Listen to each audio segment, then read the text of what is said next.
right now. Want to welcome from Pinal County, Arizona, Sheriff Paul Babeu is with us. Sheriff, how are you, sir? I'm doing great. Thanks for having me on. Absolutely. Listen, I want to talk about this Esquire magazine piece by Charles Pierce, in which he says police who support the NRA are traitors to the uniform. But before we do that, I got to ask you, I mean, we're seeing all these stories coming out about the deteriorating situation on the border. What can you describe what Pinal County is like these days, Sheriff? Well, we're definitely have our hands full and then some. We're geographically larger than the state of Connecticut, 5,400 square miles, north of Tucson, south and east of Metro Phoenix, Arizona, and our county has just been inundated by drug smugglers from the cartels of Mexico and the human trafficking. Last year alone, there was 123,000 illegals apprehended here by the Border Patrol and by all of our law enforcement. So that's a situation on the ground. And to make matters worse, President Obama is having families and unaccompanied juveniles coming from Central America into Texas flown here by the plane load and bus loads coming into Arizona. And we're already overwhelmed because the federal government, President Obama, has failed to do his job to secure the border, and we don't need additional problems coming into our state. Are you able to keep up with the demands, and are your deputies able to keep up with the demands on them right now, Sheriff? We're not, and this is where it all comes down to consequences. It all comes down to enforcing the law. And while myself and all law enforcement, there's a reasonable expectation by citizens that we enforce laws on all of those who live in the United States, but not so if you're from a foreign country. And that's where allowing 11 to 20 million illegals into the United States without consequence, right, without any kind of punishment, that here we have undermined the rule of law. And this is why we shouldn't be scratching our heads wondering why 60,000 unaccompanied children have shown up at our border, because the word is out south of the border, not just in Mexico and Central America, that if you get to the border, if you cross the line, you're home free. And this is simply outrageous, and yet it's a glaring invitation that stands now that this is going to be 60,000 and an additional $2 billion. We have now put a billboard on the border saying everybody who comes will not be turned away. Talking with Arizona Sheriff Paul Babeu about what's going on there, not just in Pinal County, but all across the border. I'm looking at a story here. The vice president of the National Border Patrol Council says the cartels control the flow of people from south of our border. The coyotes are mostly the employ of the cartels. They rent the smuggling routes that are protected by the cartel enterprises. They're being completely reactive in chasing the cartel activity. Today they're using the Rio Grande Valley sector, but they could begin using another sector instead at any moment. And what he's talking about was the reassignment of Border Patrol agents to Texas from places like Arizona. I mean, it would be foolish of us, Sheriff, to assume that these cartels, these multinational, multi-billion-dollar-a-year criminal organizations, are not aware and are not reacting to what we are doing here on the border. They do, and this is what's happened. I've served 20 years in the reserve component as an Army officer, and I helped build double barrier fence in California back 15 years ago as a combat engineer. And now being a sheriff here, I worked also as the commanding officer in Yuma for a year and a half as an active duty Army officer, and we secured that sector. We had armed soldiers that were there, and wherever we secure the border, it's like squeezing a balloon, the path of least resistance, right? They go somewhere else. And this is why I've advocated for uniform enforcement all across all 9 sectors of the border. There's 9 sectors of the Border Patrol in the 4 southwest border states. And depending on which one you're in, you're going to get a different level of enforcement. Here in Pinal County and in Arizona, my deputies are stopping and arresting for state law violations people who have been deported 12, 14, 15 times, and don't be surprised that they're going to show up a 16th time because there's no consequence for breaking the law. And so this is what happens when you put a red carpet out that it's just not all those who want a better economic opportunity or better health care or education. Whatever happened to the fact that this is a sovereign country and we should have every right, as defined in our Constitution, to protect our country, to secure the border, and to say who comes in and who doesn't come in. And we shouldn't be shouted down by this president and his czars saying somehow we're un-American or not compassionate. I reject that. We are the most generous nation on the face of this earth. And nowhere does it say that we should have open borders to allow what amounts to an invasion into our country, and we're made to feel like somehow we've done something wrong.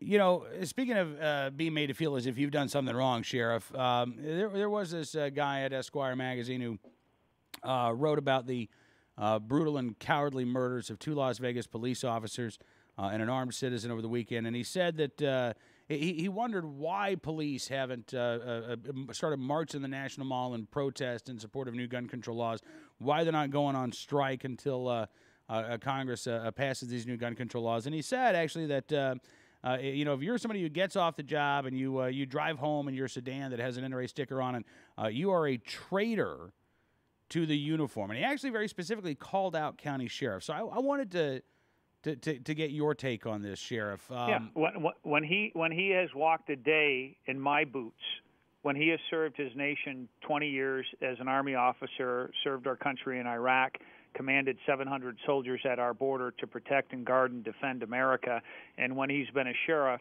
here on the front lines fighting the drug cartels, and he dares to call me and every other law enforcement officer in our country a traitor to our country. We are the ones that are sworn to uphold our Constitution and to protect and defend our families here at home.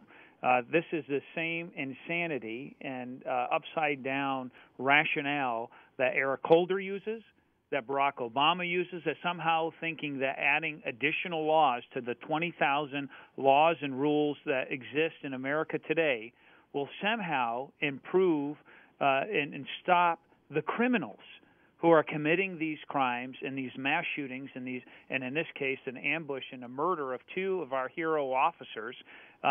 They don't know what they're talking about, and yet they would dare to call us traitors to our country. And they don't begin to understand the fact that what will the law do to affect the capacity of a magazine or the ownership or possession of a weapon? The people that we find day in, day out, in the evening, stopping cars, are criminals who have these weapons that are prohibited possessors. They don't care if Congress or a state legislature or a governor signs something into law about a gun. They will do whatever they want. That's why we call them criminals. So this dingbat, to think that he's going to call me and other law enforcement officers a traitor to our country when we've put our own personal safety, our own lives on the line throughout our entire careers for our country is insanity. You know, Sheriff, Mr. Pierce says that that this, you know, Second Amendment support has leached into the law enforcement community because apparently you all have been brainwashed by the NRA. He doesn't seem to understand that you know, there are law enforcement officers all across this country of ours who became law enforcement officers because they want to again uphold our laws. They want to ensure that we have a safe and peaceful society and a society that is free and a society in which all of us can exercise all of our rights. Absolutely. And I'm a life member proudly of the NRA because the NRA stands up for our Second Amendment rights, our liberties, our freedoms. And this is what being patriotic is all about, is defending what we believe is inherent, inalienable rights that are God-given, that are enshrined in our Constitution, in our Bill of Rights, that stops and restricts all of these elected leaders from ever infringing upon these rights. It's very clear. And that contemporary liberals who look at the same ones who advocated for these safe school zones, and look what we have. We have sitting duck zones. That we have 1,000, 1,500 yards, meters around a school, and somehow this invisible safety bubble that exists, all it's done is create these alluring targets for these mass murderers or people who are mentally ill to come into these areas where everyone's disarmed. The only ones who are allowed by law are cops. So these criminals do not follow the law. So what we've done is disarmed law-abiding citizens, and so that's just one of countless examples of what happens. What we've seen happen here in Arizona, where we have no concealed weapons permit is required, that any citizen from across the country, you can move to Arizona tomorrow and you can carry open or concealed anywhere, unless it's a restaurant or a bar that serves alcohol or some restricted federal or government buildings like a courthouse, right? But this is where we've seen crime, violent crime, go down. A lot of people not only feel safer, they are safer because the criminal, the only thing they respond to is the threat of force. And they don't learn. They've committed crimes dozens and dozens of times, and they prey upon innocent people. So when now enters their mind that, oh, my God, this guy could be armed, or this house, they may have several weapons in it, protecting, defending their lives and their property. That changes things, and this is where I want, as a sheriff and as a citizen, that for us to fully embrace our Second Amendment rights and freedoms is to safely use firearms to protect your lives and your freedoms and your liberties. Sheriff, as always, sir, I appreciate you talking with us. And one last question for you. Would you say that over the past 20 years, let's say since 1994, has Arizona's laws become, let's say, more Second Amendment friendly or less Second Amendment friendly, in your opinion? I would say absolutely, and it's my privilege to be on your show, but we're definitely more Second Amendment friendly, and we will lead from the front on this issue. I've sent letters to President Obama, and when he's tried to restrict and the capacity, the size, and register weapons along the border, and saying that more people die from impaired driving. So what do? Take cars away from people? And this is their insanity of their arguments and with all of this. So Arizona is a leader in this issue. Sheriffs are not, as this columnist says, are the traitors, but we are, in fact, are the protectors. And we are so honored and privileged to serve our fellow citizens.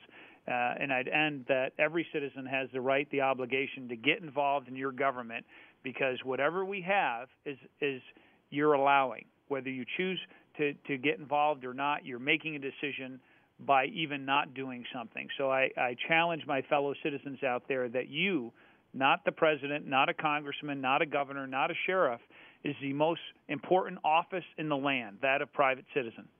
Sheriff, thank you again, sir, and hope we can do this again very soon. Absolutely.